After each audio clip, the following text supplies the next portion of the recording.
कदली बदल दबा आपणकर भाग्य। तो आप कौन करेंगे, कौन से एक गुरुवार आपड़ कि पाचिला कदली आणतु मंदिर बसी दिन दुखी मानू ये कदली को प्रदान करूँ। मात्र 5टी गुरुवार जदि आप पाचिला कदली को दौरान बृहस्पति कृपा आपण रहा सहित आपड़ देखिए आपण धनर वृद्धि हे, आर्थिक स्थिति मजबूत हम।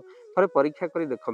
तो सहित कंचा कदली आप खाइबार अभ्यास करूँ, जहाँकि आम विज्ञान सम्मति प्रकाश कर कंचा कदली कैल्शियम थी हाड़ को मजबूत करें। तेणु पिला किसी कदली भजा खाइबार अभ्यास करूँ। कदली मंजा कदली आपण को कैंसर रु रोकी थाए। तेणु जो मानक कैंसर हो जो मैंने कैंसर मुक्ति पाइबापी चाहूँगी आगू कैंसर न हो, से प्रत्येक सप्ताह थे 2 थर कदली भजा भाजी आप खातु। कंचा कदली भजा, कंचा कदली शरीर विषाक्त रक्त को बाहर कर दिए। तेणुक आप कदली निश्चित पाचिला कदली सप्ताह को थे गोटे थर टे लुण बढ़े खातु, जहाद्वारा प्रचुर परिमाण कैल्शियम आप शरीर में बहुत प्रकार रोग प्रतिरोधक शक्ति सृष्टि करें। तेणु कदली को आप जेकोसी उपाय आप व्यवहार कर लाभवान हूँ। यह आम वीडियोर उद्देश्य। जय जगन्नाथ, जय पंचाशत।